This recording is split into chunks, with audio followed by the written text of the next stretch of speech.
Hey guys, it's Nastya in English in the City here, and today we're going to talk about one of the most painful topics, if not the most painful one, when it comes to learning languages, including English. So that is making mistakes, the fear of making mistakes. Of course, this will apply not only to language learning, but for obtaining any type of skill or actually doing anything in your life. However, it will specifically come in handy for people who are trying to learn English or any other foreign language. So why should you listen to what I'm saying and actually implement those pieces of advice in your life? Well, first things first, I've been successfully teaching English for over 10 years now, and I am myself speaking 5 languages. So I guess I know something about it, so let's get the ball rolling. So the first thing that you would like to do is actually to reframe and change the idea behind what a mistake is. Because usually, making mistakes has some very negative connotation and very negative meaning in our perception. But think about it. Like, if we speak about education, and actually if we speak about life, we only learn from mistakes. How can you achieve something? How can you learn something if you're not making mistakes? I mean, even if you think about life, until you actually have some painful experience, you never learn, right? Write me in the comments down below, how many times have you learned from other people's experiences? How many times have you learned from other person when it comes to relationship, or when it comes to money, or when it comes to English or whatsoever? I mean, don't get me wrong, we do learn from others' experiences as well, but mostly we learn from our own experiences. This is just human nature. And when it comes to language learning, I mean, you're the one who's speaking, so only you can make mistake, and by actually making a mistake, you remember stuff. So I would recommend you, firstly, to change this mindset that actually making a mistake isn't bad, it is fantastic. Because if you think about it, when you make a mistake, oh, now you can tell that I live in Turkey. So when you make a mistake, you actually remember. Because if you speak and everything is perfect, you don't pay attention to what you're saying. But on the contrary, when you make a mistake, you do pay attention there because you feel uncomfortable, or you felt a little bit embarrassed or whatsoever, but you do pay your attention there. And the more mistakes you make, the faster you actually learn. So for you, it is crucial to stop seeing mistakes as something horrible, or I don't know, like a disaster. It is actually your key to faster growth. And the more mistakes you do now, the faster your English or any other language will start being better. This is the first thing. So mistakes, it's a must. Mistakes are necessary for our growth, and that's a positive thing. Second thing that I would recommend you to keep in mind, that nobody actually cares. Nobody cares. This is what I see, for example, in Turkey right now. If somebody doesn't know, I'm currently living in Turkey, in Istanbul, and my Turkish level is not high, actually. I mean, I just speak a little bit. I'm not like fluent or stuff, but I can order something, I don't know, have a small talk or things like that. So what I see whenever I'm just saying something and I'm being like open, I smile, I'm trying to do my best, even if I know that I'm saying something not grammatically correct, but I just do what I can with what I have, and I know that I'm actually making mistakes. What I see is people don't get it like something horrible. They actually smile, they are happy that at least I'm trying. You know what I'm talking about? So I think that why it happens is, of course, because they are nice people and they appreciate my effort, but also I believe that it also makes an impact that I don't see it as a problem. I mean, I'm not like feeling awkward. I'm not all of that, you know. I'm staying confident. I'm just, positive. I'm open. I'm smiling. I'm trying to communicate, and I'm making it clear that I'm not ashamed. I'm not embarrassed. I'm just trying to communicate, and that effort is always appreciated. So that is also another tip for you to keep that in mind, that nobody gonna judge you. You are the judge for yourself. That's it. You're the only judge, actually. Nobody gives a fuck. You know. Don't tell anyone that I told you that, but that's true. And that leads us to the next point, that your job is to focus on communication rather than perfection. Okay? Because when it comes to languages, when it comes to communication, the main thing is for us to deliver the message that we want to deliver, for us to be understood, and like for other people, yeah, to understand us, and to understand what other people say. So basically, if it doesn't look perfect and you are using some simple vocabulary, or even you make some mistakes and you use your gestures and your emotions to make things work, and you reach that result, well, basically that means that you succeeded. Isn't it like that? It is. So it is crucial to highlight here that I'm not saying that you shouldn't improve your English or any other language. I'm not saying that you should keep making mistakes, okay? And stay, I don't know, uneducated or whatsoever. But what I'm trying to say is, if you're actually learning a foreign language, if you're actually trying to build connections and to communicate with other people, you are already cool. You are already enough. You're doing more than other people. So don't judge yourself for making those mistakes, okay? Just be proud of yourself. Do the way you can do it now, and grow in process, because again, as I told you previously, the more mistakes you do now, the more mistakes you can avoid in the future, because this is how it works. So focus on what you have already done, and preach yourself and give yourself credit, and be your biggest supporter, not your harshest judge. One more concern that I hear often, really, I hear it often from my students, is that it is more comfortable for them to practice English and to talk to Europeans for who it might be not their first language, or actually for who it's not the first language, just like for us Ukrainians. But it is absolutely uncomfortable and horrifying experience when it comes to having a chat with British people or with Americans. So there is some thought that, of course, I mean, there is accent and native speakers, they speak faster, but I don't know why, again, us people for who English is our second language, it sounds like it feels like, not sound, it feels like native speakers judge us. Well, first things first, that's not true again. They really appreciate that we're trying, because think about it.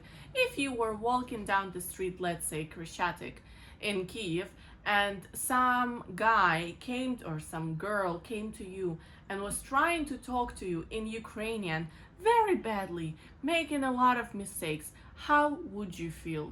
Would you feel like, oh, he's so stupid, he's making mistakes? Or would you feel like, oh my god, he's so cute, he's trying to speak Ukrainian, he's asking me how to get somewhere, not in English but in Ukrainian? Wow, that is the reaction that you would get. So again, why do you think that if you were in such situation, you would react nicely and kindly and actually with a lot of respect?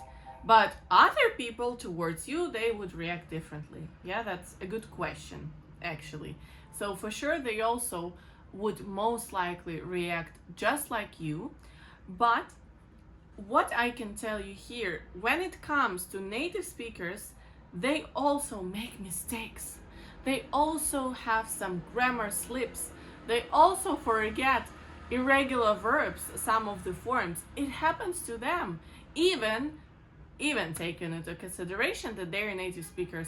I'm sure you've heard plenty of these videos on Instagram and probably TikTok as well, like when they ask, when the Metallica frontman is speaking and he's like, written, blah, blah, blah, something like this, like One of the songs that I wish we would have written, or wrote it, I think. And thank my English teacher right now. He's trying to remember the third form of right verb. So that just happens to all of us. So please, like, take out the trash out of your head. You don't need it. That's not improving you, and that's not, like, helping you to develop. And now, after we have discussed some, of course, I cannot, speak about all with you here, because that would take hours or actually days or maybe even ages. But right now, after we covered some of the psychological reasons and tips, let's say, and shifts in your mindset that I would recommend you to do, right? Let's speak about some practical things, some practical pieces of advice, what you could do in order to feel better while speaking English. So the first thing that I would recommend you is to stop self-correcting yourself while speaking. So just leave yourself alone. Speak how you speak. Stop focusing on that correction and autocorrection. Speak at least 5 minutes without correcting yourself. What it will bring you? Well, if you caught yourself making a mistake, just realize it and try not to make it in the future. But actually, when it comes to real conversation, when you're correcting yourself every fucking time, you sound less fluent, you sound less confident. Just own it, You make mistakes, okay, whatever. I'm still going, I know I'm making mistakes, but I'm still going on. Just be confident and improve step by step. You're gonna get there. Second thing that you can do to help yourself win some extra time to think before you're saying something, if you truly need that, is to use some fillers. For instance, it might be some phrases like basically, actually, by the way, I mean, and so on and so forth. So these phrases, or like on the one hand, on the other hand, if you think about it, well, just use these phrases because they kind of fill in the gap. You're not staying silent, you're not saying right?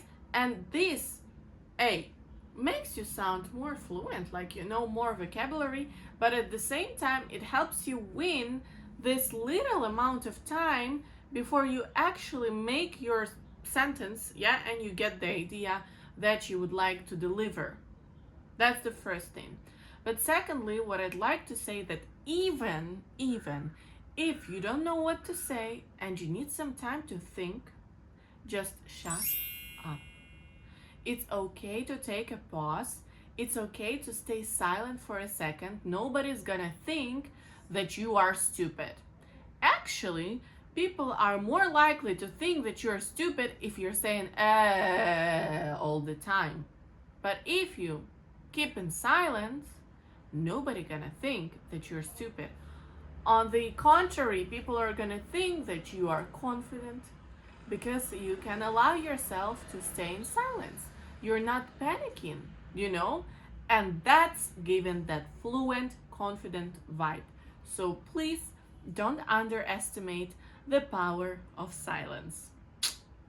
So that was it. And the last but not the least tip that I'm going to give you today is to speak English to yourself. Try to think in English. Whatever you're doing during the day, or we all have some talk in our head. Yeah, that's of course that's natural. You have some thoughts going on, you're thinking about something, you're analyzing something. Try to do that in English. This is actually something that I did when I was a teenager. I was trying to think in English. So basically, this is how I think English now. So I'm not translating myself. You can definitely tell that I'm speaking pretty fast. I mean, natural, right? I'm not trying to impress anyone with my English or to sound like fluent or native or whatsoever. I'm just being me. I'm speaking the way I can, and how it would sound natural for me if I was speaking Ukrainian. I would speak in the same tempo. I'm not trying to be like cool or something, but I think in English and I deliver the thought in English right away. But this is not something that happens overnight. This is something that you build day by day. And if you want that to become your reality as well, you should start thinking in English. So, how it works? Well, when somebody asks you something and you want to answer, try to think in English. Try to think which words you could use in this topic, and just connect them and try to build a sentence. So you feel that you are thinking in Ukrainian or any other language, right? Just stop it, block it. It is actual effort, and it is difficult. Like, you literally can physically feel that in your brain. It's hard, but you stop yourself and you push yourself to using English, while thinking. And this is how you get there. So you're cleaning, you're thinking in English. You're watching something, you're then thinking about what happened in English, right? You're telling yourself about your day in English. You're thinking about your plans in English. You're imagining like you're giving an interview to someone when you become famous and rich. Do it in English. You know what I'm talking about? So whatever you're thinking, do that in English, and that's gonna lead you to much more fluent English over some time. So guys, I hope that video was useful for you. Please let me know in the comments down below if you have any other questions left, which techniques you will implement into your daily life, and I will be very happy if I can do something else for you. If you have something to ask, or you didn't understand something after this video, maybe I was not able to deliver that in an understandable way. That also happens, right? Because I'm just trying to learn how to make these YouTube videos. It's not something that I'm used to doing. So please also let me know about that in the comments down below. I hope you feel better now, and remember that nobody is perfect, and actually done is better than perfect. Just do it. I believe in you, and I'm sure that you're gonna reach everything you want, whether it is English or anything else. So thank you very much for watching, and I'll see you in our next videos.